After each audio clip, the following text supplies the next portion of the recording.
Welcome to Career Corner with Money 254, and today we have a guest who will let introduce herself. So what we're here with today? You're with Catherine Wangare. Yes. I am a senior product manager at Turaco, an entrepreneur by training and by passion. Right. That's a lot. So Catherine, product management, right? Yes. What is your day-to-day, like what is it that you do every day? What's your day-to-day basis work? So ideally, Yeah. my day is mostly spent on people. I do a lot of stakeholder management and communication to all those different stakeholders, both internal and external, Yeah. about the different projects that we do. I'm currently in the software side of product management, so I support the engineering team mostly. Yeah. It basically means that I get to hear what the business wants to achieve through the software that we have, and then translate this to what the engineers need to build, get clarity, share updates, document, review again with the different teams just to make sure there's alignment, build, collaborate with the quality assurance team to make sure that what has been built actually works the way it needs to work. Testing with the users, the final business users that need to be using the service. And then finally, making sure that whatever we build goes live. Sometimes it's a feature that is more internal. Sometimes it's a full-on product launch that is something customer-facing. So we end up having to support the product once it's gone live. And then just monitoring and reporting about the success of what we've done in terms of different metrics that are interesting to the business, how well it's doing, in sentiments that we're hearing from the market based on what our competitors are doing, what they think about what we are doing, and things like that. That would help the business make decisions around next steps around the products that we've done. All right, that's interesting and a lot, but we'll get to breaking it down. But before we get into the details of product management and everything, how do you find yourself here? Like, what inspired you to get into this specific field? What has your career journey been like? Okay, so truthfully, I just like solving problems. So I was looking for a place where I would have the opportunity to solve real-world problems. I'm generally interested in technology, but I don't have the know-how. I started my career in the banking sector, doing operations, which honestly got me interested in actually how do these systems work. I became an expert at using them. Then I started to notice the gaps.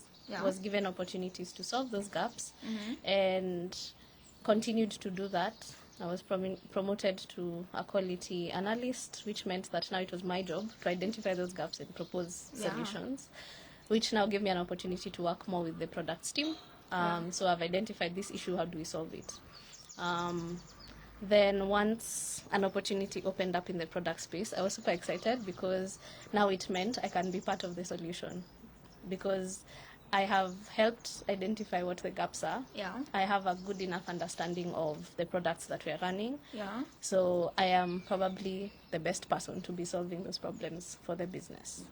And also having conversations with like different people every day, you get to learn about the different problems that we are having.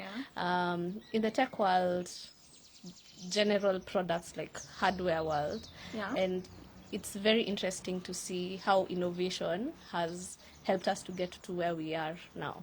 A good example is there was a time when M-Pesa was not a thing, and now I can imagine that none of us can survive a day without at least one thing happening on M-Pesa. So I want to be part of that journey of bringing ideas and solutions to life.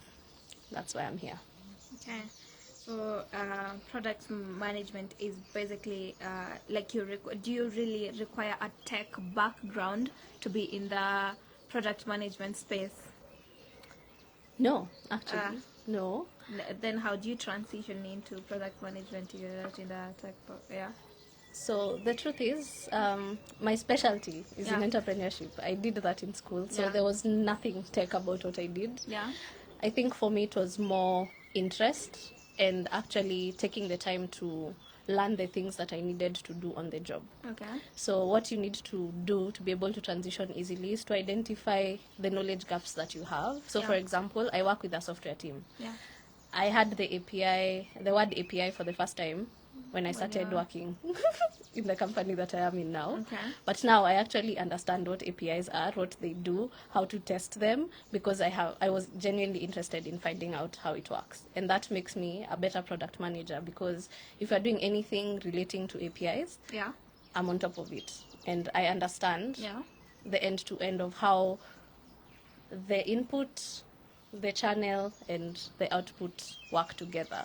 So it helps to be interested. It helps to identify the different areas of product management that you want to be in.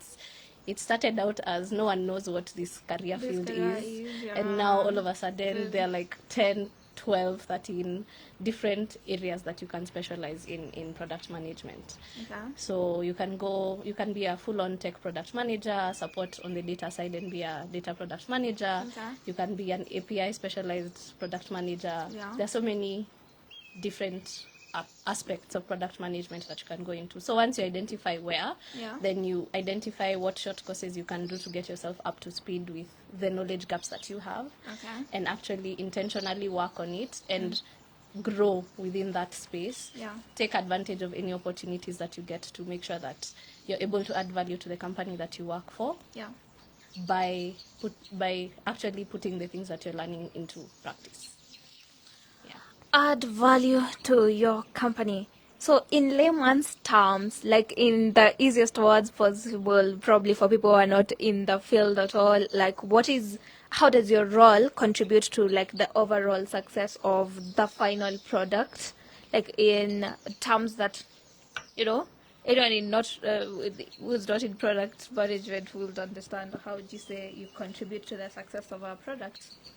Okay, so if I was explaining this to my son, he's 5, I would tell him that my job is to understand what the business wants, so the company I work for wants to achieve through the products that they're trying to sell. Okay. So in the grand scheme of things, if I understand that this is the kind of product we are launching, then I'm able to tell the person on the tech side that is building this, this is what you need to put in place to support the final product that Emily will use. So as long as I understand what the business is trying to achieve and what is technically possible, then I put them together and make sure that now we have a final output that Emily can use. Which is a product that Emily can use. Yeah. Okay. That's interesting, I guess. So what are the trends in product management right now? Like, what trends are there? It's exciting to be in this space because, to be honest, it's evolving. But I think my personal favorite trend is the use of AI in product management. There are so many ways that my work has become simplified through the help of AI. I no longer have to sit down and write a full-on document. I can actually ask different tools to do that for me, and then I humanize them, or I make them to be useful within the context of what I'm trying to communicate. Also, communications has become easier thanks to AI. You're able to get like a lot of business insights from a source. So for example, if I needed to know how many companies in Kenya are solving a particular problem, I can actually just ask ChatGPT and it will give me a list, and then now I can take the time to go through each of them and understand what problems they're solving and what I can borrow from them to provide us insights to the business to do what they need to do. So AI has been an exciting trend. I'm enjoying learning about it, working with people who have such a deep understanding in it, and also just watching them make it come to life even in the business that we're in. Okay. from the same question, like it's interesting for most of us, AI is still very futuristic. So like yes, it does help us with our daily works kidogo kidogo, but then it's not maybe that much. So from being a product manager now, what do you expect, like what is it called, like what are the what is the future, or like what do you expect from tech in product management? Like how is AI gonna make your work easier than it is? Like what's the future of product management? If I was to think futuristically, Yeah. Product management Yeah. will rely heavily on AI Yeah. in the coming future. Yeah. And it's because a lot of the things I would consider mundane Yeah. about our job, Yeah. AI can do now.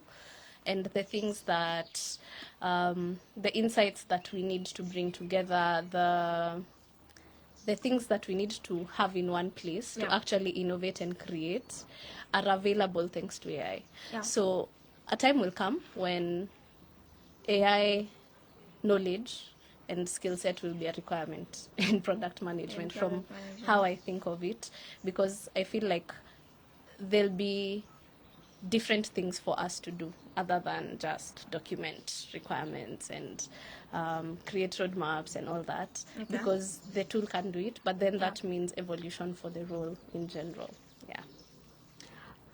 Okay, my mind's still stuck at the product management. So you're creating a product, and you have considered what the company wants to give the people, and maybe what is technically possible from it, right? Mm-hmm. Those are like the basis of what you look at when you're creating the product.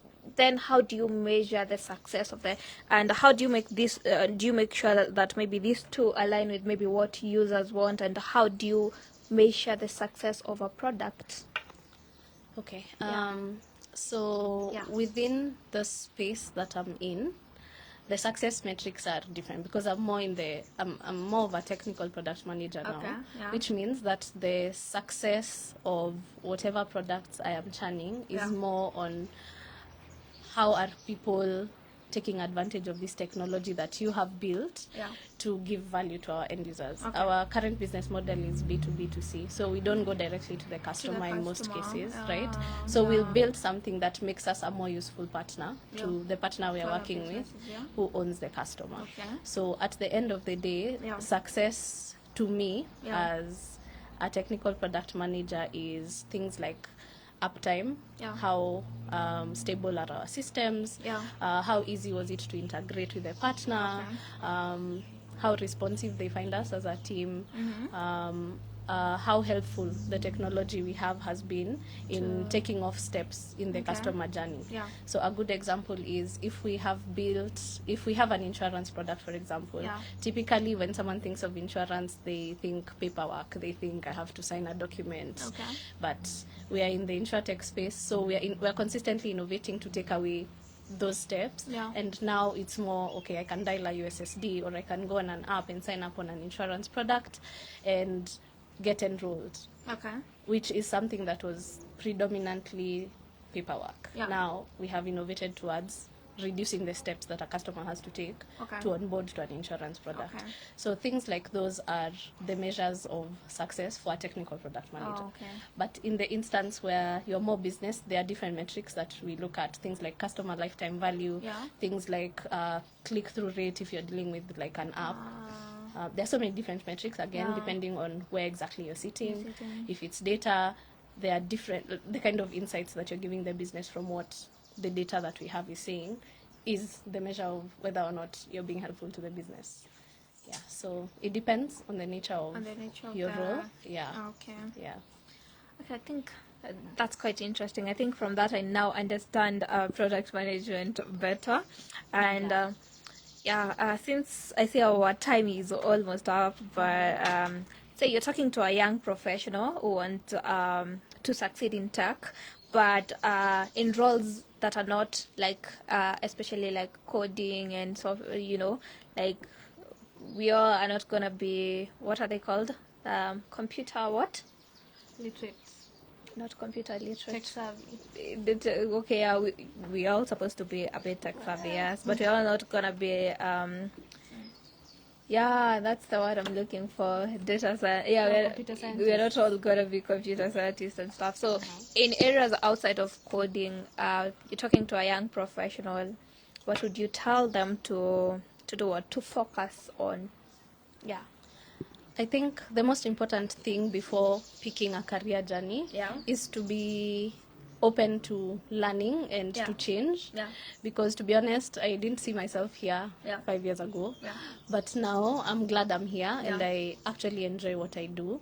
So the thing I would tell, let's say, my younger sister, fresh out of campus is tech has really, really evolved. There are so many different areas for you to look into within the tech space.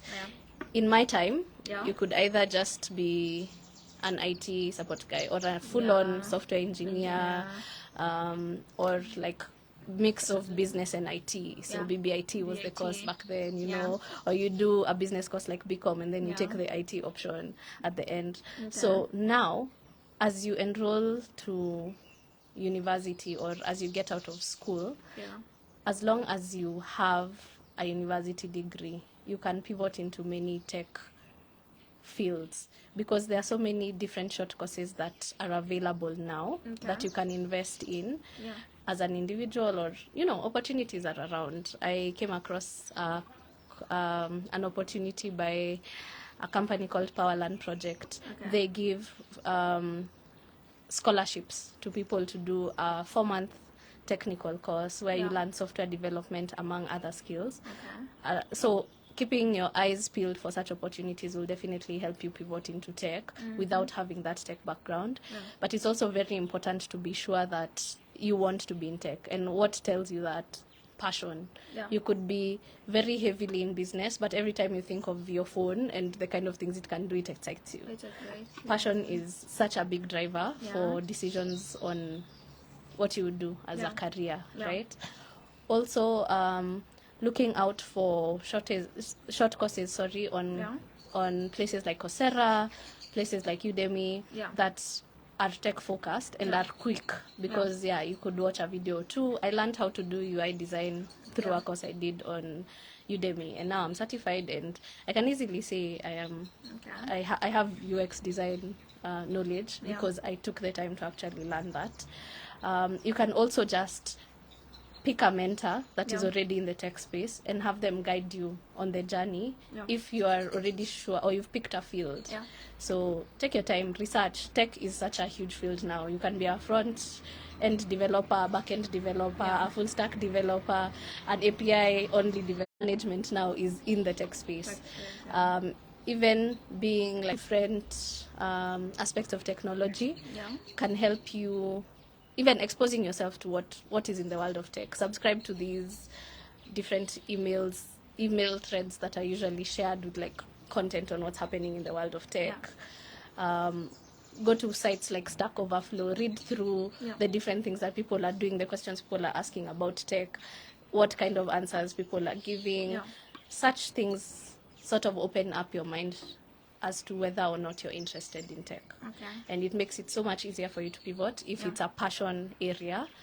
And if you have the knowledge, even better. Just take your time to full on learn. Okay, I'm trying to see whether we have any questions in the live because we have a few more minutes, but I have 2 more questions. We can take a little time for 2 questions. So the first question I would ask you is, of my 2 questions, what is like the biggest challenge you've had through your journey and how do you go about it? So generally, in product management, I feel like your stakeholders are your best resource, but they can also be the most troublesome part of your job. Because you can be working with users who have a clear understanding of what it is they want to achieve. And you know it's technically possible, that becomes easy to solve. But when we have a problem and they have no idea how they want it solved, then it then shifts what that process should look like. Because it means you need to step in and help them innovate and create around how to solve the problem they're trying to solve. Yeah. And then figure out what is technically possible. Yeah. And then lots of back and forth and alignment between the different stakeholders. Sometimes you're fully aligned and then there are delays at the end. So as much as you want to deliver today, something always comes up. Yeah, something always comes up. Really early on in my career, someone told me that they have like quite a lot of experience in product management, and they told me hardly ever in their career have they launched anything on time. And it's usually because of things that are outside of their control. Yeah. And it's good. The business understands that. Yeah. But generally, as a product manager, the win here is, have you launched what you were going to launch? What you were going to launch. Yeah. So it's learning to delay that. Yeah, learning to Yeah. delay that gratification. Yeah. And be okay to wait a little longer before you can celebrate your win. Okay. Yeah. So to my last question, when I was talking to you earlier, you told me something about women in tech. It's a subject you're passionate about, and it would be rude if I didn't ask anything about it. So do you think there's any unique perspectives that maybe women bring in tech, product management, say, or what would you say generally about tech space and women? I feel that we are still severely underrepresented. I thought we so. have we have so much potential and so many amazing things that women can plug in their skills and talents into. Yeah. And I feel that the gap that we need to, that I can feel as Kate, is to let people know what is available to do in tech. Yeah. Because I think top of mind, the parents, as they are taking their children to school, have an idea that I want my child to be in tech, but they don't know what in tech. Exactly and they're not able to guide them because this is something that has evolved in their time. Yeah. And there are very few resources available to tell them, okay, this is what your daughter can do. Okay. Yeah. So all they know is that my daughter can be a developer or in IT or... But there's so much. There's cybersecurity, there's product management, there's project management, there's data. Yeah. So many different fields that we, the women who are currently in tech, should speak more about. Okay. I was very excited for this opportunity because I can finally tell people what I do. And it's a space in tech that a lot of people can occupy. Yeah. But every time I walk around and I ask a random person, hey, do you know what a product manager is? I'm just like, no, people don't know what that is. Yeah. So I have to keep explaining this. Yeah. But I feel like it's my role to keep saying it so that my sister and my daughter and other women in this space know what is out there and what they can chase towards. And that's what excites me. I want to see more women thriving in this space. Yeah. I've been in panels where we are hiring for tech roles and you see just a single application of a woman in a list of 100 men. And I'm just like, gosh, how I wish I could change that. Yeah, so this is my little thing. I'm going to keep talking about it. Yeah. I'm encouraging other women in tech to also speak about it more openly. Tell people what you actually do. Pick someone to mentor. I do that. I have people that I'm mentoring. Just so that I can open up their minds and give them options. I didn't have options in my day. Yeah, so that's the gap I'm hoping to fill. All right. This has been such an insightful session. So I have to say I didn't even expect to get half of what I did. I wasn't sure. Project management. Okay, what is this? Yeah. But this has been quite insightful. I have learned a lot. I know our viewers have also learned a lot. We're gonna have more sessions maybe if there's any other thing you can say. And so before we close it up, is there anything you want to say? Maybe it could be from the interview or not. Maybe something, a pressing issue that you've not talked about. You can say one last thing before we end this. My favorite thing Yes. to see in a young person today Yeah. is passion and drive. I can tell you about product management, but if you are not genuinely interested or willing to put in the work, it won't happen for you. It will change nothing for you. So please be that person that takes it upon yourself to go after your passions and actually put in the work to make sure that you succeed in whatever you're doing. It doesn't have to be in tech. I know I'm in tech, I'm talking about it, but it can be literally anything. Yes. Yeah. be passionate and then do something about it. Okay. That's what makes you different. All right. Thank you very much, Kate. This has been enough, a lot, but yeah, thank you. You're welcome. Yeah. And for everyone who joined our live, thank you very much for joining our live. Yeah, we have Career Corner at Money 254. You can check out Money 254 on YouTube, Money 254 HQ on TikTok. You can check Money 254 on every other platform. We have very interesting personal finance information. So check us out, and for such and more interesting content. So yeah, thank you for joining us. Thank you for having me. Thank you.